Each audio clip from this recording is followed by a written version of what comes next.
They see my disability, I see my ability. They call me disabled, I call myself differently abled. There are some incidents that happen in your life. Those incidents break you, deform you, but they mold you into the best version of you. And the same thing happened to me. I was 18 years old when I got married.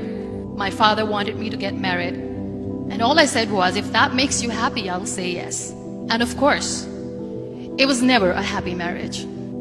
Just about after 2 years of getting married, I met a car accident. Somehow my husband fell asleep and the car fell in the ditch. He managed to jump out, saved himself. I'm happy for him. But I stayed inside the car and I sustained a lot of injuries. The list is a bit long, don't get scared. The wrist was fractured. Shoulder bone and collarbone were fractured. My whole rib cage got fractured. And because of the rib cage injury, lungs and liver were badly injured. I couldn't breathe. I lost urinary bowel control. That's why I have to wear the bag wherever I go. 3 vertebrae of my backbone were completely crushed. And I got paralyzed for the rest of my life. I finally ended up in a hospital where I stayed for 2.5 months. I underwent multiple surgeries.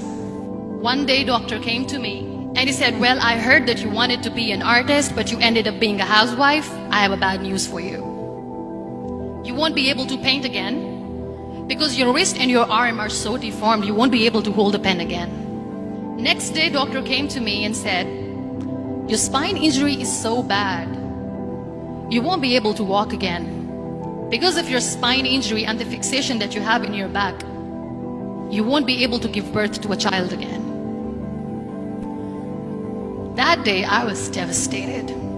I asked my mother, why me? And that is where I started to question my existence. Why am I even alive? And that is where I realized that the words have the power to heal the soul. My mother said to me, this too shall pass. God has a greater plan for you. I don't know what it is, but He surely has. And in all that distress and grief, somehow or the other, those words were so magical that they kept me going.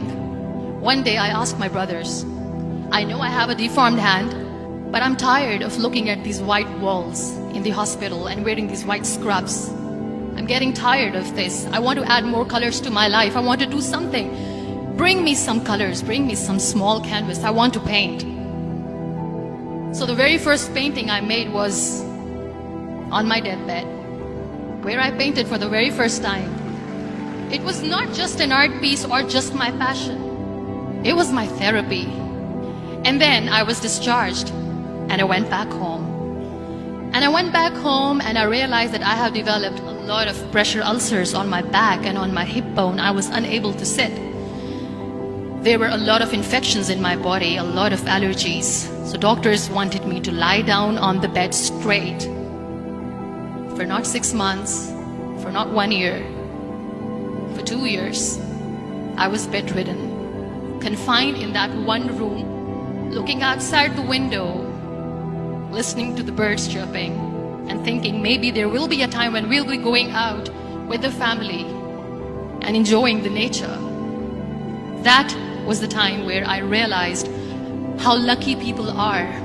That is the time where I realized that the day I'm going to sit, I'm going to share this pain with everyone to make them realize how blessed they are, and they don't even consider them lucky. That day I decided that I'm going to fight my fears. We all have fears. Fear of unknown, fear of losing people, fear of losing health, money. We want to excel in career, we want to become famous, we want to get money. We are scared all the time. So I wrote down one by one all those fears. And I decided that I'm going to overcome these fears one at a time. You know what was my biggest fear? Divorce. I was trying to cling on to this person who didn't want me anymore, but I said no. I have to make it work. But the day I decided that this is nothing but my fear, I liberated myself by setting him free. And I made myself emotionally so strong that the day I got the news that he's getting married, I sent him a text that I'm so happy for you and I wish you all the best. And he knows that I pray for him today. Number 2 was, I won't be able to be a mother again. And that was quite devastating for me. But then I realized there are so many children in the world, all they want is acceptance. So there is no point of crying, just go and adopt one. And that's what I did. People think that they will not be accepted by the people because we, in the world of perfect people, are imperfects. So I decided that instead of starting an NGO for disability awareness, which I know will not help anyone, I started to appear more in public. I started to paint. I decided that I'm going to join the national TV of Pakistan as an anchor person.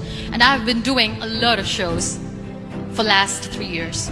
I became the National Goodwill Ambassador for UN Women Pakistan, and now I speak for the rights of women, children. We talk about inclusion, diversity, gender equality, which is a must. Every time I go in public, I always smile. It's always a big toothy smile on my face, and people ask me, don't you get tired of smiling all the time? What's the secret? I always say one thing, that I have stopped worrying about the things that I have lost, the people that I have lost. Things and people who were meant to be with me are with me. And sometimes, somebody's absence makes you a better person. Cherish their absence.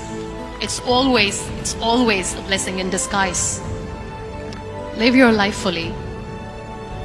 Accept yourself the way you are. Be kind to yourself. Be kind to yourself. I'll repeat, be kind to yourself, and only then you can be kind to others. Love yourself and spread that love. Life will be hard. There will be turmoils, there will be trials, but that will only make you stronger. So when you accept yourself the way you are, the world recognizes you. It all starts from within.